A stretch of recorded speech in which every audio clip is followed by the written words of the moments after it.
And then I went back to the locker room, and I was sitting in the locker room, and one of the guys from the committee come like running in the hallway, and he's like, "Hey, we need you." And I'm like, "For what?" And he's like, "Man, it's tough to explain, but you actually did win." And I was like, "No way." I'm like, they just give Zeke the bronze. And the guy's like, "No, you won."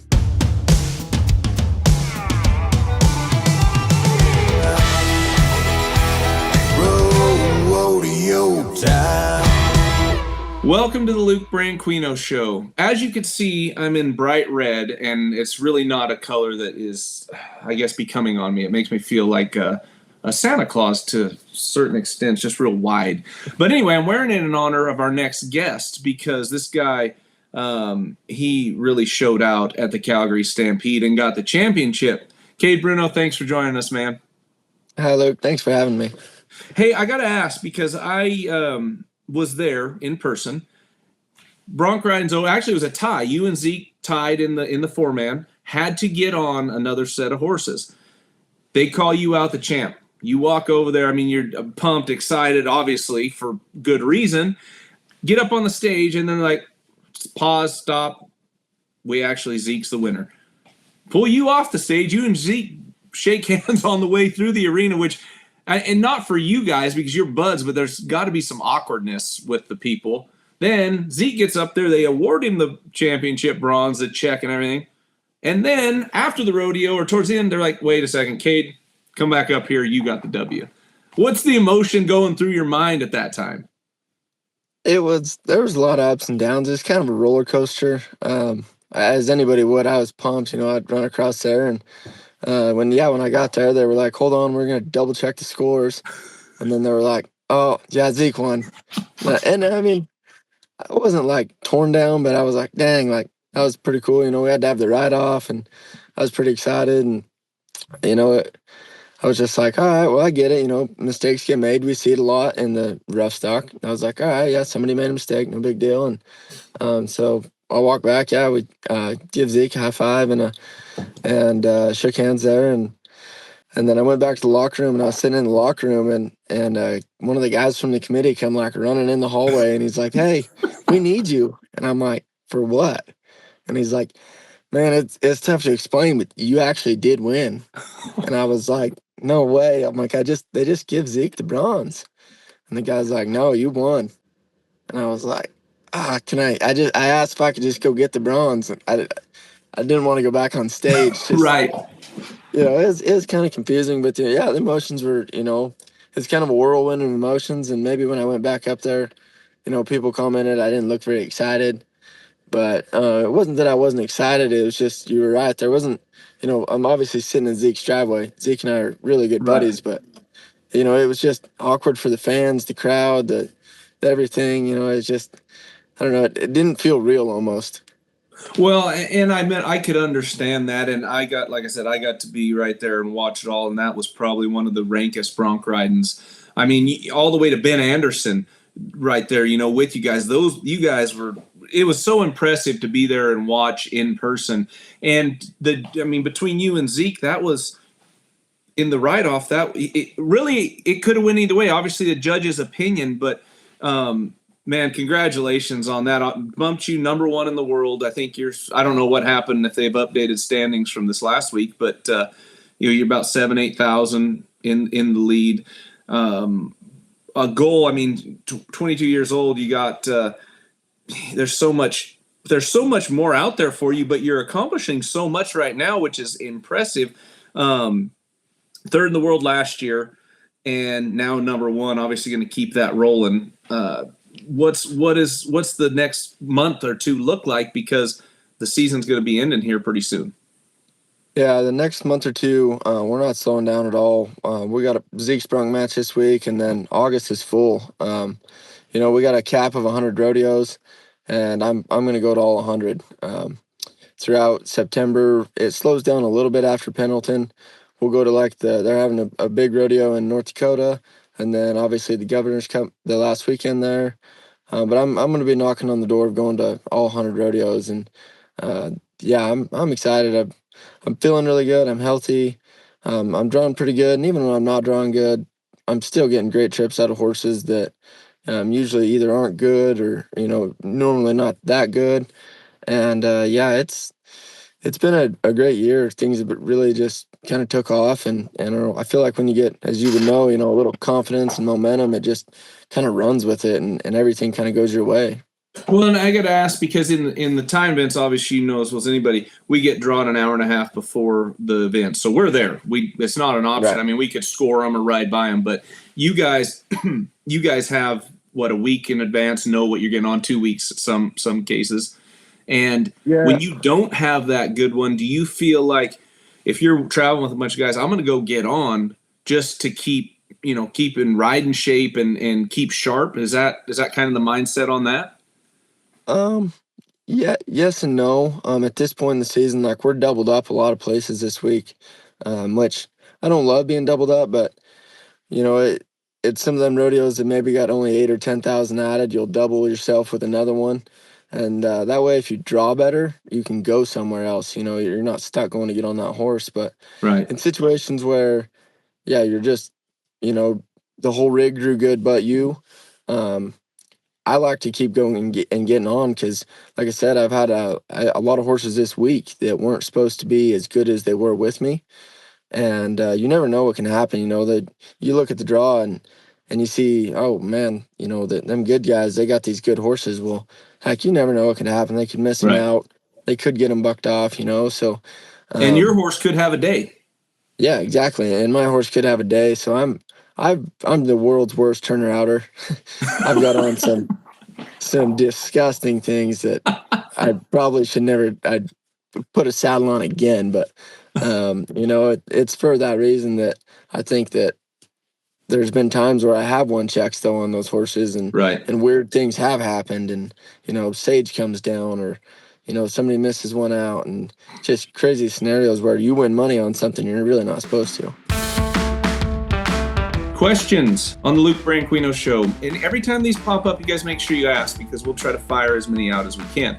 This one comes from Cody Harrison. What, in your opinion, is the best bulldogging horse you have ever seen or ridden? Yeah, you said it right there. Which doesn't happen. You see guys that and that's what I want to get into in a little bit, but you see guys maybe stub their toe that don't usually stub their toe, and you might win that, depending on the rodeo, 6th place check, which is, I don't even know what they're paying now, a couple $100 at some of those. And that Right. might be the difference, not only to making the national finals, but that could also be a difference in winning a gold buckle. Right. And my dad's always kind of told me that. He's always been, no matter what, go make the best of every horse. Whether it be you got the best one or you got the worst one, make the best of it. Because heck, you don't got to win everywhere, as you know.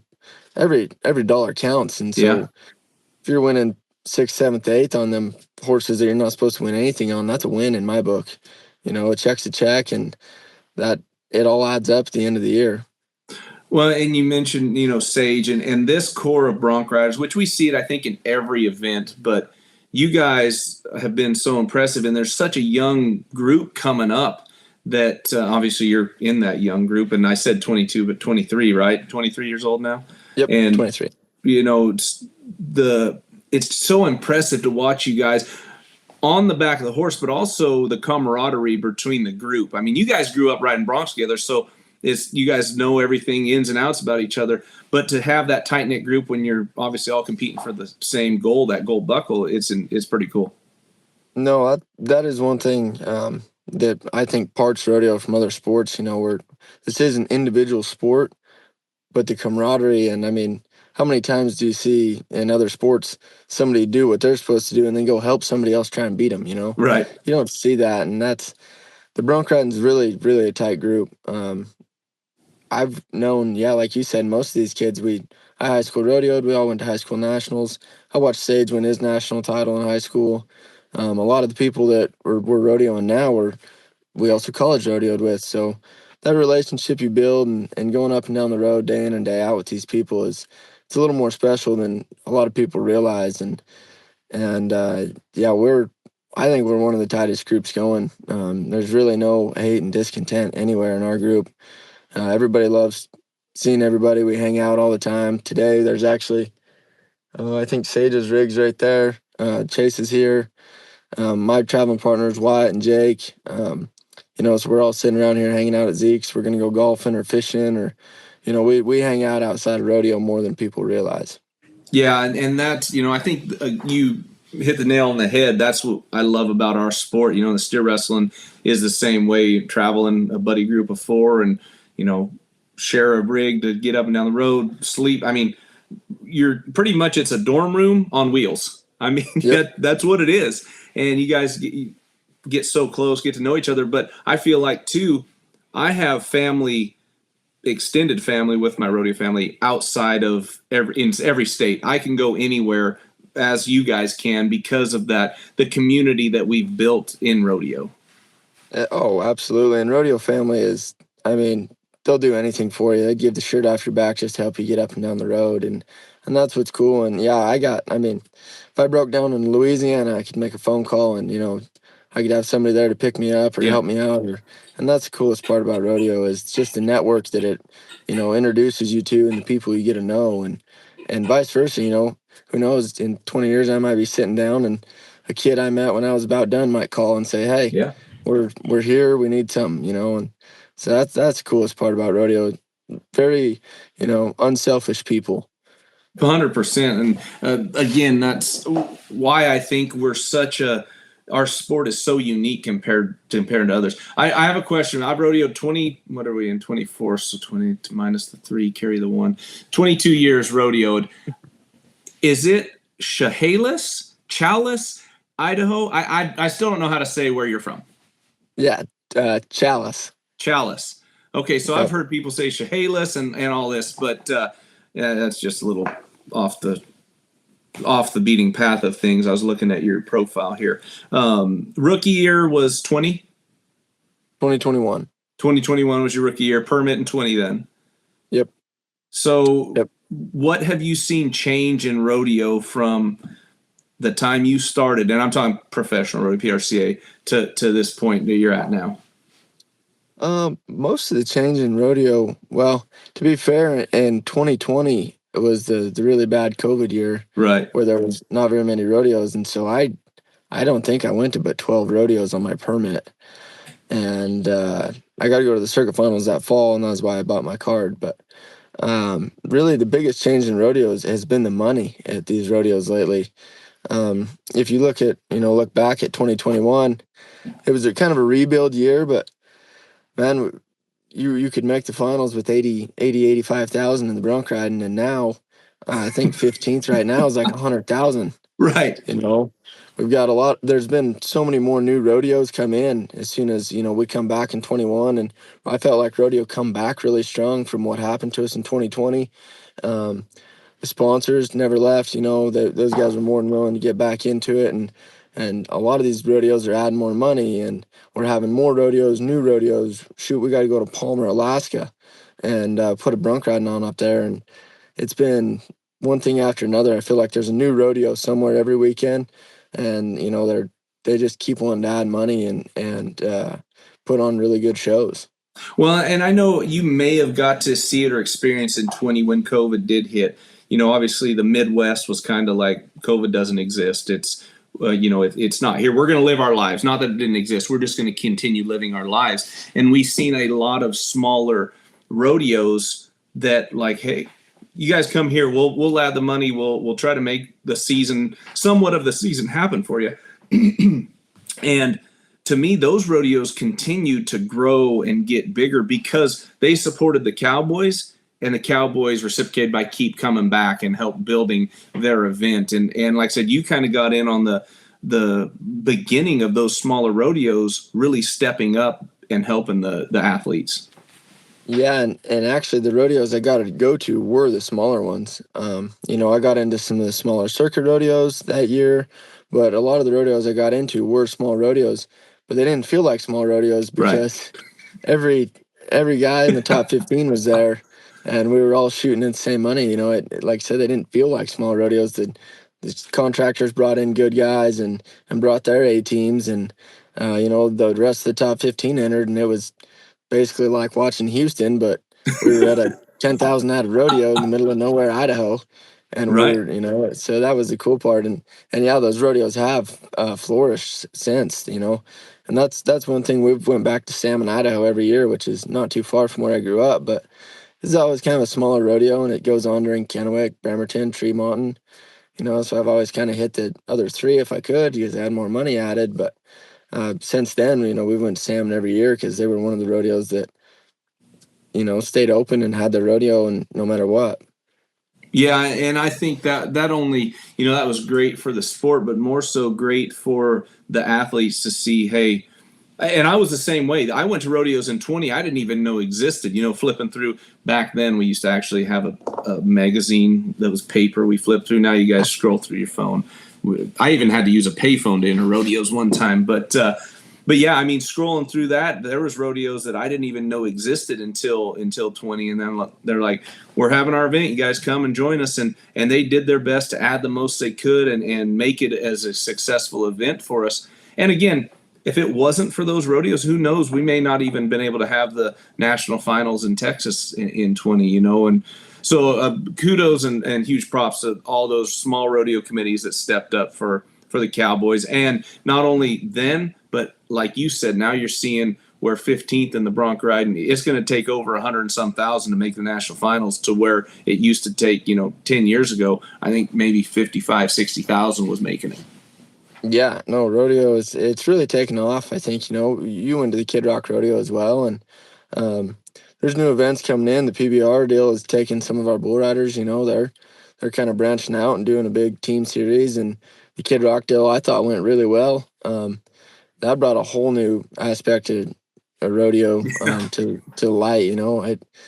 It sounds funny for me to say, and I don't mean any disrespect to the timed events, but we've rodeoed, and yeah, you watch them, but that tournament style where you got to watch one-on-one, like that was, I think, some of the coolest timed event watching ever. Like the barrel race and the steer wrestling, the team roping, like, it was like watching a drag race, just like they wanted it to be. It was who's going to be faster this run, and you didn't have to be the best all night. You just had to beat your person that run, and I thought that was awesome. That was one of the coolest rodeos I've watched. It's fun to hear you say that, because everybody I've talked to, and I had a pretty big role as the commissioner of Kid Rock Rodeo, but to hear you guys say that, especially from the rough stock, and even on the time event side, I mean, time event guys, same deal. I'd sit there and watch and like, yeah, great ride, whatever, during the rodeos. But now when it's that tournament style, that format, I mean, there was time event guys helping rough stock guys helping in the timed events and cheering their team on. And it was a pretty cool new aspect of rodeo. And it seems like it's coming from both sides. Even the fans are like, man, this was crazy. Obviously, it went longer than we wanted. We're going to try to work those bugs out. But I got a question for you. What are your thoughts on two broncs going at the same time? We'd probably put a little panel in between so you didn't collide into each other, but I think it would be cool. We thought that's kind of what was happening anyway. And then we got there and they're like, no, that's not what's happening. But the only bad thing about two broncs going at the same time is you got to, both judges. Yep. You got to have the same judge the bronc ride, So, two different opinions. Yeah, you can't have 4 different judges out there because, I mean, heck, that just ain't going to work. But it would be cool. I don't know. With technology nowadays, we could have AI judge both of them and do all that. That AI stuff's crazy, man. But no, I'm glad you enjoyed it. I think we're working on to improve, make it better. I think there's going to be some changes that are for the positive on it. So, we're excited as the commissioner and as the working with a PBR that we're going to continue, and with Kid Rock. I mean, he was absolutely thrilled, not only with the rodeo, but the fans that stayed hooked. That was a long night for them, but yet they stayed hooked through the rodeo and then watch him perform. The only rodeo that I've been to that was longer than that is actually right here in Canada. It's called the World Stampede, and it is an 8-hour rodeo. Oh my gosh, really? It starts at 1 o'clock. They have 4 rodeos in one day. So it's a one-day rodeo. But what they do is they take like 80 entries in every event. and then Oh, they'll wow. set up the first rodeo just like you would a perf. They just make 3 different perfs or 4 different perfs throughout the day. It starts at 1. They run through the first rodeo normal, just barebacks, tie down, team roping, bronc riding, breakaway down through the events. They get to the bull riding. They have a 10-minute intermission. Let the clowns do an act, and then they start over again with a new set. Oh, And they wow. just go back through the events again. Have another intermission, do another clown act, go back through the events again. And the bad part is you don't know when you're up when you show up. So you got to be there at 1 o'clock to check in, see what rodeo you're in. Like rodeo, Right. you might be in rodeo 3. Well, now you're not up till 5 o'clock, so you're going to sit there for 4 hours. Do the fans stay hooked pretty good or no? By the last rodeo, not really.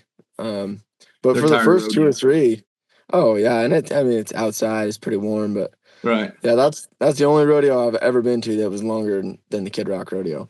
Well, we're gonna try shorten it up by at least a couple hours, so we'll make that a little more user friendly for the stands. But I got to ask, and everybody's been asking. I was on the back of the buck and shoots the mustache. I mean, you kind of got her trimmed down. You had it twisted up there a little bit at Calgary, didn't you?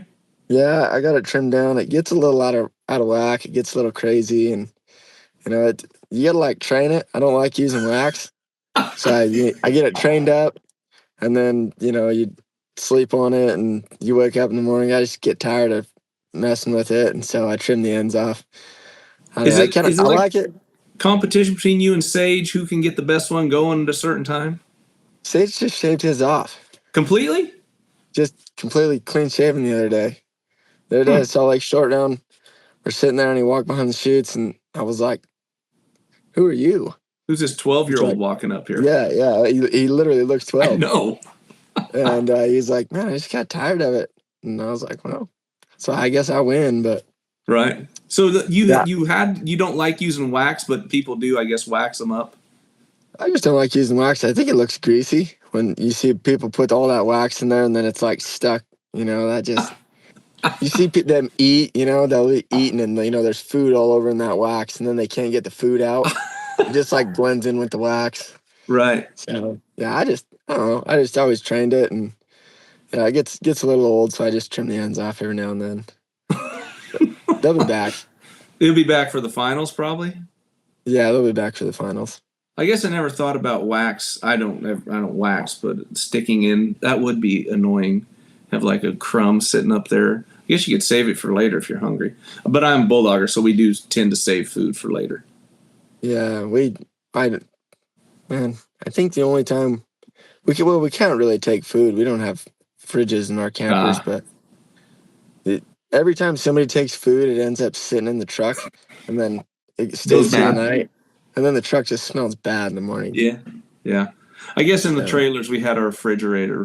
We could throw it in the living quarters. But yeah, I guess that lead me to my next question: workout schedule. I mean, I know when I started rodeo there wasn't a lot of athletes that worked out. What's your training schedule? I mean, bareback riders obviously they post all the time like the prima donnas of the rough stock event, but we yeah. don't see much of the workout schedule for bronc riders.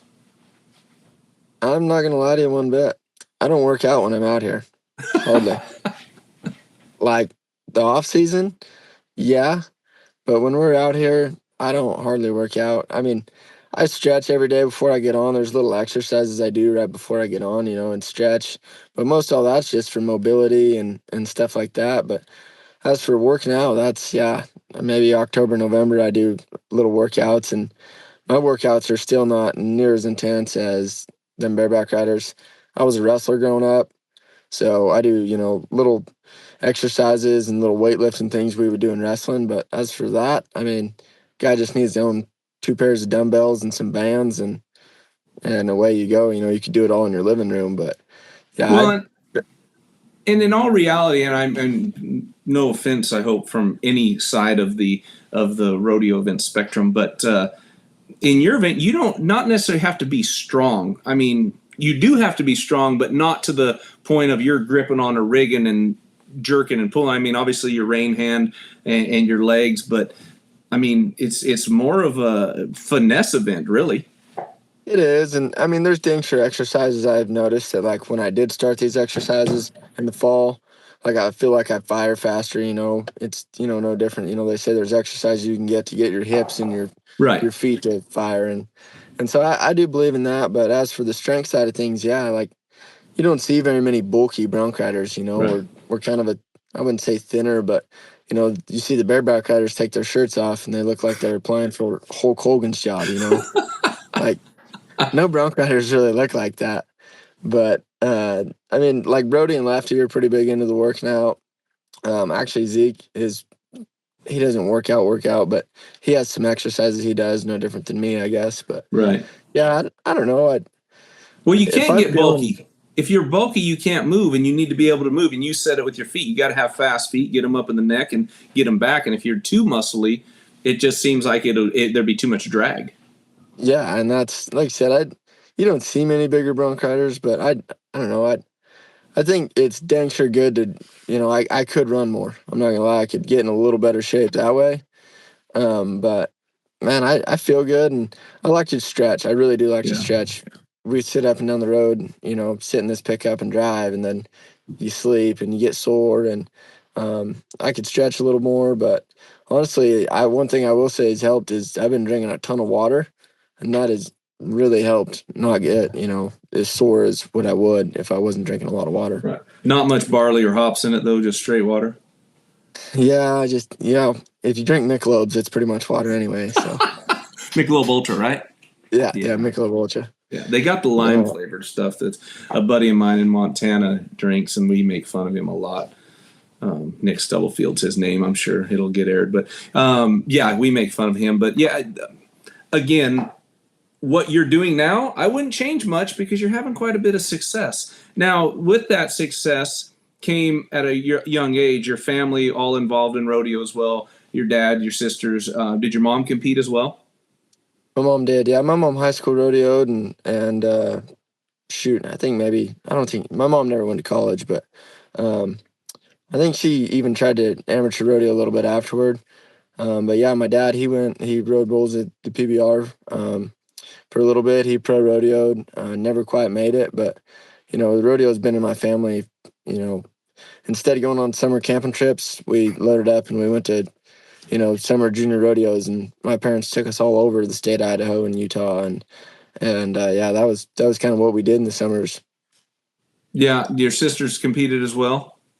Yep, yep. Both my sisters, I actually team roped with my older sister, and then yeah, they goat tied, ran barrels, poles, breakaway roped. My older sister went to college and college rodeoed, and yeah, so it's been something we've done for basically my whole life. Right. It's not like you said. That's how I could remember growing up with my two older brothers. The summers weren't vacationing, on a beach somewhere. We were at an arena, and I was the youngest, so a lot of times I would be in a sand pile, but it was right with the arena right in front of me. Right. And Yeah, I think most rodeo families were that way.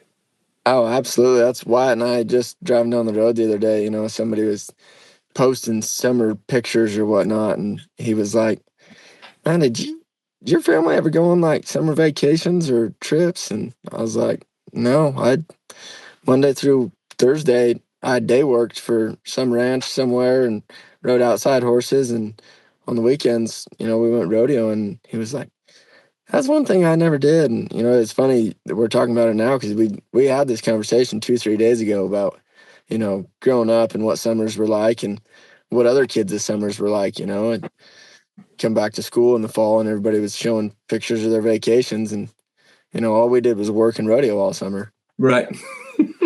Well, obviously, again, talking about things that paid off. It's paying off for you right now. We got what do you say, 100 rodeos to go to. How many do you have left in the next 2 months? So I had a pretty easy winter. I went to like 15 rodeos. Oh, wow. And so I think the other day I looked, I'd been to 50 and I was entered through like 70.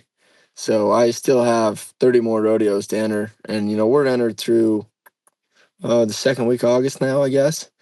So from the second week of August on, I got 6 weeks left and I got 30 rodeos left. So I got you. I was talking to Kai Hamilton last night, and he obviously just started back at Calgary. He said he's got to go to 40 rodeos to count the, I guess, extreme, which I'm sure, same with you guys. You guys got to go to 40 non-extreme bronc riding rodeos to count the money, and Calgary as well, right? Yep. And You got to go to 40 for any standalone event. You got to go to 40 rodeos to get your standalone money to count. That was, last year we seen Sage going around getting on or, putting his rope over all those bulls at rodeos. That was because he had like 100,000 one in the extremes, and none of it counts if you don't get to 40 rodeos. Right. Well, Kai was saying he's got to get to 30, 33 or 2. Anyway, I was doing the math. That's 4 a week. And I mean, that's pretty doable. I mean, it seems like, especially, and again, but rough stock riders, you only have a camper on your rig. So, I mean, you travel a little easier. But getting to 4 a week's not too tough, is it? No, getting to 4 a week could be easy. There's, the 4th, and then this week after, this last week, you go to Spanish and Ogden and Cheyenne and them. If you're really rodeoing and you got somebody with a plane, you can hit 2 or 3 a day. Right. And, but shoot, at this point, that whole Northwest round, there's still some rodeos that Kai could hit, 2 in a day. And if you really want, I think we're entered. My schedule's sitting right here, but I think there for the first 2 weeks of August, again, we don't have a day off for 15 days. Right. So it's plenty doable. Yeah, something every day. Yeah, this is my first day off since the day after Calgary. And before that, my first day off, or my last day off, was like June 25th or something. More so than anything, man, I wanted to say thank you for coming on the show. Congratulations on a great year, and we are looking forward to that success continuing through 24 and hopefully getting that gold buckle. Thank you, Luke. Yeah, thanks for having me on. This one comes from Cody Harrison. What, in your opinion, is the best bulldogging horse you have ever seen or ridden? Oh, that's a tough one. I've been around for a long time. So one of the best, well, there's more than one. I'm not even going to name the ones that I think that I've been on and have been the best. But Scooter, Jimmy Powers had Scooter. He was a little before my time. Yellow Dog. All right, I'm going to go ahead and name the ones I rode. Gunner, Willie. There's so many more. I mean, I didn't even swing a leg on all of them very many times. Zan, the other Scooter, Rusty. I mean, that's a tough question. I always try to put myself in the best situation to get on the very best. And fortunately, in my career, there were a lot of them. Hey, you want to see more in-depth details on the Luke Branquinho Show? Make sure you like and subscribe.